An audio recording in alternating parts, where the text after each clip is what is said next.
अक्सर विद्यार्थी जब किसी वाक्य को लिखते हैं या हिंदी में किसी अनुच्छेद को लिखते हैं तो वहां पर है और हैं का बार बार प्रयोग आता है, लेकिन यहाँ वाक्य के अंत में कब है आएगा और कब हैं आएगा इस चीज का उन्हें ज्ञान नहीं होता और इसमें वो बार बार गलतियां करते हैं।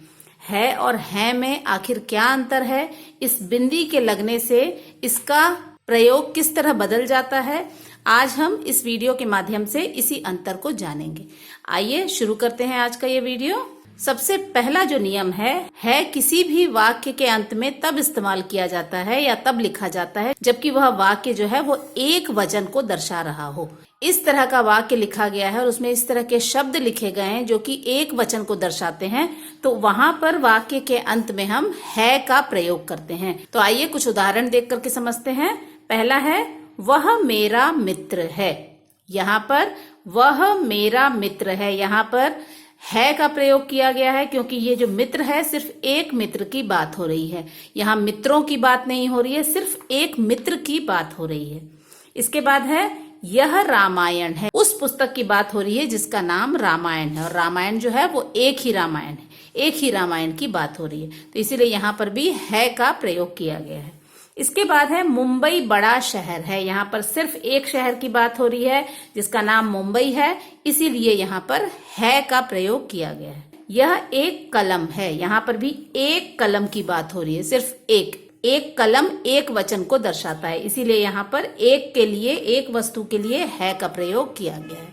आइए आगे देखते हैं का प्रयोग हम कहाँ करेंगे। अब यहाँ पर है, जब हम है में बिंदी लगा देते तब इसका जो प्रोनाउंसिएशन है वो है हो जाता है। नासिका का प्रयोग करते हुए, नाक का प्रयोग करते हुए इसका उच्चारण करना होता है। तो यहाँ पर देखते हैं है का प्रयोग कहाँ हो रहा है, बहुवचन के लिए। जब वाक्य में ऐसे शब्द हों जो कि बहुवचन को दर्शा रहे हो, एक से ज्यादा वस्तुओं की बात हो रही है, एक से ज्यादा व्यक्तियों की बात हो रही है, तो उसे हम बहुवचन कहेंगे। जब किसी वाक्य में बहुवचन वाले शब्दों का बोध होता है तो वहां पर वाक्य के अंत में हैं का प्रयोग किया जाता है। और दूसरी स्थिति वो होती है जबकि हम किसी सम्मानित व्यक्ति के लिए, अपने से बड़े जो लोग हैं उनके लिए आदर व्यक्त करने के लिए जब हम कोई वाक्य लिखते हैं तो उस आदर को व्यक्त करने के लिए हमें उस वाक्य के अंत में हैं का प्रयोग करना पड़ता है। तो आइए देखते हैं ऐसे कौन से वाक्य हैं। उदाहरण है वे मेरे मित्र हैं। यहाँ पर वे मतलब एक से ज्यादा मित्रों की बात हो रही है। यहाँ पर यहाँ मित्रों ना लिख करके मित्र ही लिखा गया है, लेकिन वे जो शब्द है इससे पता चलता है कि यहाँ पर एक से ज्यादा मित्रों की बात हो रही है। तो वे मेरे मित्र हैं। यहाँ पर मेरे एक की जो मात्रा है वो इसे बहुवचन बना देता है, इसीलिए यहाँ पर हैं का प्रयोग किया गया है। दूसरा है वहां किताबें रखी है। किताब एक वचन वाला शब्द है, लेकिन जैसे ही हमने इसे किताबें किया तो ये बहुवचन में आ गया। तो इस तरह से यहाँ पर इसीलिए हैं का प्रयोग किया जाएगा।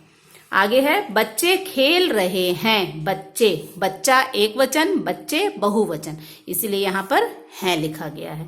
वो मेरे दादाजी हैं। अब यहाँ पर दादाजी एक ही हैं, लेकिन उनके आदर सम्मान की वजह से, जो हम उन्हें सम्मान देते हैं, आदर देते हैं, उसकी वजह से यहाँ पर हैं का प्रयोग किया गया है। शिक्षक पढ़ा रहे हैं। एक शिक्षक की बात है, लेकिन यहाँ पर शिक्षक को भी हम सम्मान की दृष्टि से देखते हैं, उनका आदर करना हमारा धर्म है, इसीलिए यहाँ पर हैं का प्रयोग किया गया है। माताजी सो रही हैं। माताजी भी एक ही हैं, माताजी के लिए भी आदर व्यक्त करने के लिए हम वाक्य के अंत में हैं का प्रयोग करेंगे। तो यहाँ पर इसे समझना काफी आसान है। अगर ये दो नियमों को आप समझ जाएंगे तो है और हैं में कभी भी लिखते समय कोई गलती आप नहीं करेंगे। तो इस तरह से इसे आप आसानी से समझिए। है वाक्य के अंत में तब प्रयोग होता है जबकि वाक्य में एक वचन को दर्शाते हुए शब्द हों। हैं का प्रयोग तब हम करते हैं जब वाक्य में ऐसे शब्द हों जो कि बहुवचन को दर्शा रहे हैं, साथ ही साथ हमसे बड़े या हमसे जो आदरणीय जन हैं उनके लिए आदर व्यक्त करते हुए भी हम वाक्य के अंत में हैं का प्रयोग करते हैं। तो बच्चों, आशा है इस छोटे से वीडियो से आपको है और हैं में जो अंतर है वो अच्छे से समझ में आ गया होगा। तो फिर मिलते हैं एक अगले वीडियो में, तब तक के लिए धन्यवाद। Thank you.